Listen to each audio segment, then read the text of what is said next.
Assalamualaikum. Perkenalkan, nama saya Nurul Kosarani dengan nomor induk mahasiswa 1105620062 dari Prodi Pendidikan Guru Pendidikan Anak Usia Dini Angkatan 2020. Pada kesempatan kali ini, saya akan mempresentasikan hasil kerja saya tentang teori matematika oleh Jerome Bruner.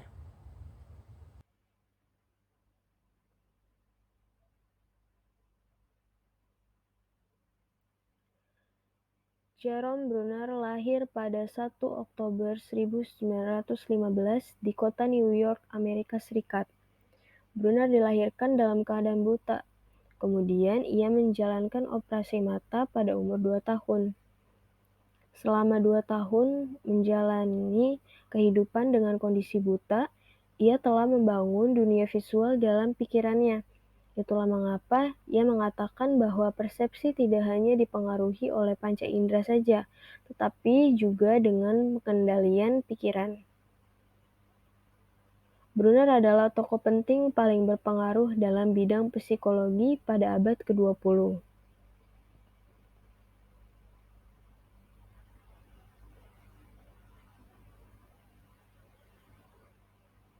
Bruner memperoleh gelarnya pada bidang psikologi di Universitas Duke Durham.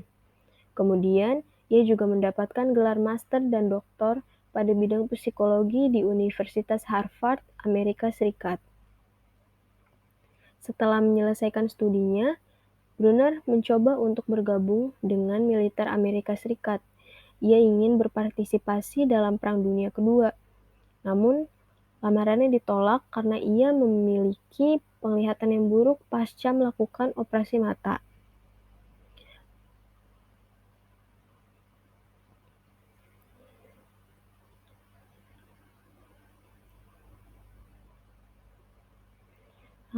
Setelah itu, ia diangkat menjadi Badan Intelijen Militer Amerika Serikat dan kembali ke Harvard setelah Perang Dunia Kedua berakhir. Kemudian, ia melakukan penelitian dengan temannya yaitu Leo Postman tentang kebutuhan, motivasi, dan harapan yang dapat mempengaruhi persepsi seseorang. Bruner memandang bahwa manusia sebagai pemroses, pemikir, dan pencipta informasi. Dalam teorinya, Bruner mengatakan bahwa proses pembelajaran akan berjalan dengan baik dan kreatif jika individu dapat menemukan sendiri kesimpulan dalam pembelajaran tersebut.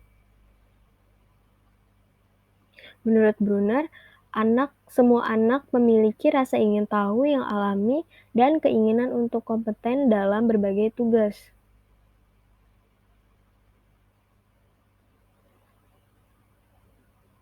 Pengetahuan yang diperoleh melalui belajar penemuan akan bertahan lama dan memiliki efek transfer ilmu yang baik. Belajar dengan teknik penemuan ini juga dapat meningkatkan penalaran, mengembangkan kemampuan berpikir secara bebas, dan mengembangkan kemampuan dalam menemukan dan memecahkan suatu masalah.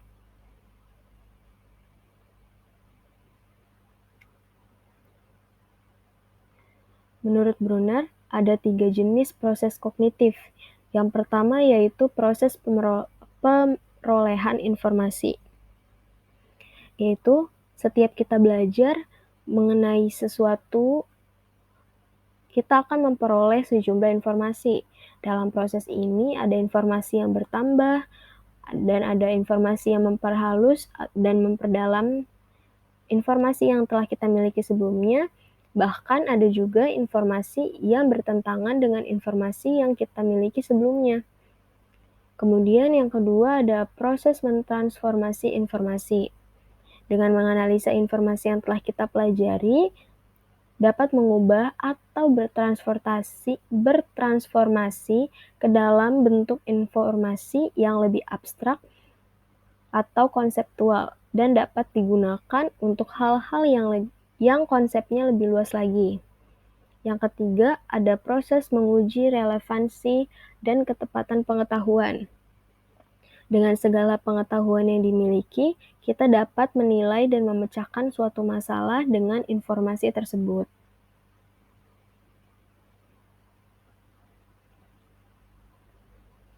Nah, selain itu, Brunner juga mengemukakan 4 tema teori belajar, yaitu yang pertama, mengemukakan pentingnya arti struktur pengetahuan. Dengan adanya struktur pengetahuan, siswa dapat melihat bagaimana fakta-fakta yang ada dan diharapkan dapat menghubungkan fakta-fakta tersebut. Yang kedua, kesiapan peserta didik untuk belajar. Kesiapan terdiri dari bagaimana peserta didik menguasai keterampilan sederhana dan diharapkan dapat mengembangkan keterampilan tersebut. Yang ketiga, menekankan nilai intuisi dalam proses pendidikan. Dengan adanya intuisi, diharapkan peserta didik dapat merumuskan teknik-teknik intelektual agar sampai pada formulasi tentatif tanpa melalui langkah analisis untuk mengetahui apakah formulasi tersebut merupakan kesimpulan yang benar. Nah, yang terakhir ada motivasi atau keinginan untuk belajar. Dengan adanya motivasi belajar, diharapkan siswa dapat tertanam pada pengalaman pendidikan untuk menghadapi proses belajar yang lebih lanjut.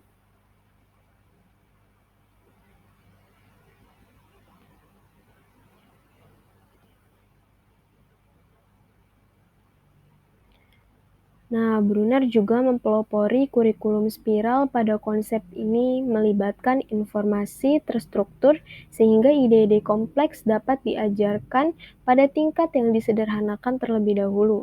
Kemudian setelah itu, kembali pada tingkat yang lebih kompleks di kemudian hari. Oleh karena itu, mata pelajaran akan diajarkan pada tingkat kesulitan yang meningkat secara bertahap, sehingga pada cara mengajar yang ideal adalah dengan mengarahkan anak sampai anak mampu untuk memecahkan sebuah masalahnya sendiri.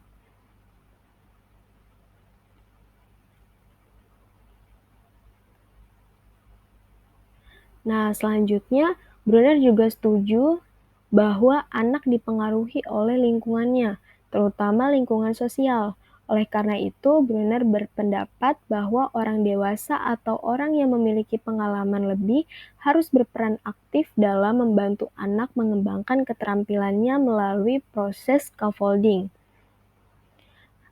Istilah scaffolding ini muncul dalam literatur ketika Brunner, Wood, dan Ross menggambarkan bagaimana guru berinteraksi dengan anak prasekolah untuk membantu mereka memecahkan masalah rekonstruksi balok. Scaffolding ini melibatkan interaksi yang membantu dan terstruktur antara orang dewasa dan anak dengan tujuan tertentu. Tujuan scaffolding untuk memungkinkan anak mencapai tingkat perkembangan yang lebih tinggi. Ada berbagai macam cara, diantaranya sebagai berikut. Yang pertama, menyederhanakan tugas atau ide yang ada. Yang kedua, memberikan motivasi dan menyemangati anak dalam menjalankan tugasnya. Yang ketiga, menyoroti elemen atau kesalahan yang terjadi ketika proses pembelajaran berlangsung. Dan yang terakhir, memberikan contoh agar anak dapat meniru dengan baik.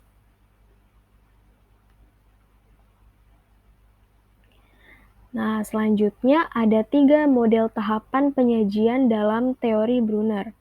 Yang pertama ada tahap enaktif. Pada tahap ini dilakukan penyajian melalui tindakan anak secara langsung dan terlibat dalam kegiatan manipulasi objek. Pada tahap ini, anak belajar suatu pengetahuan secara aktif. Nah, bisa juga dengan menggunakan benda-benda yang bersifat konkret atau pada situasi nyata. Nah, dalam memahami hal tersebut, anak menggunakan pengetahuan motoriknya seperti menggigit, menyentuh, memegang, meraba, dan lain sebagainya. Yang kedua ada tahap ikonik. Pada tahap ini dilakukan kegiatan penyajian melalui serangkaian gambar, grafik, dan visualisasi lain secara verbal. Nah, dalam tahap ini, suatu pengetahuan itu diwujudkan atau digambarkan dalam bentuk bayangan visual atau dalam kata lain visual imaginary. Nah, gambar atau diagram yang menggambarkan situasi nyata atau konkret. Nah, jadi dalam memahami dunia sekitarnya, anak belajar melalui bentuk perumpamaan atau tampilan dan perbandingan. Pemikiran ini juga didasari oleh cara berpikir abstrak dan penyajian simbolik yang ditangkap oleh panca indera. Nah, yang ketiga ada tahap simbolis.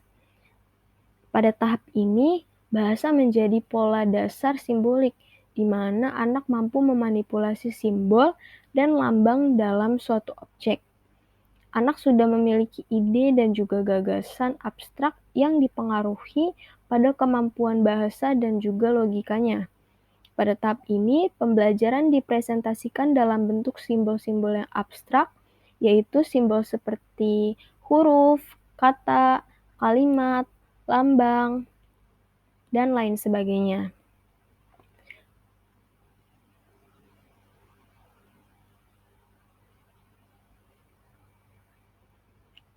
Contoh sederhana dalam penerapan nyata dalam matematikanya yaitu seperti pembelajaran geometri, di mana anak dapat menganalisis bentuk-bentuk geometri dan anak dapat menyimpulkan pengetahuan baru yang mereka dapat, sehingga anak dapat membangun pengetahuan yang lengkap.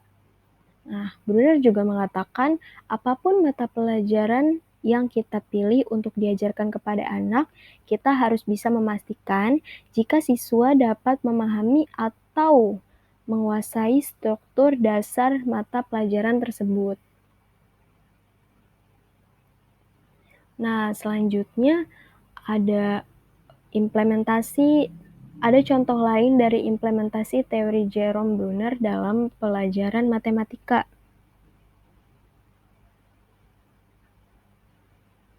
Pada anak usia 0-1 tahun, mereka akan menggunakan representasi secara tindakan. Kemudian pada usia 1-7 tahun, anak akan menggunakan representasi secara visual, auditori, atau gambar dalam memecahkan suatu masalah. Nah, yang terakhir, pada usia 7 tahun ke atas, anak akan menggunakan simbol-simbol untuk belajar dan mendapatkan pengalaman.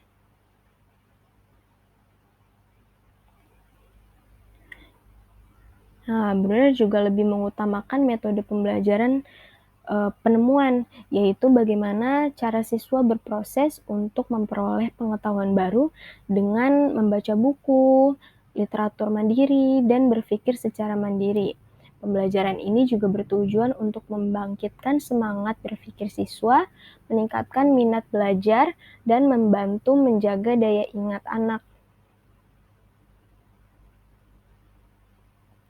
Nah, contoh penerapan nyata dalam tahap enaktif pada mata pelajaran matematika, yaitu pendidik menyajikan sebuah persegi panjang dengan ukuran panjang 5 satuan persegi dan lebarnya 4 satuan persegi.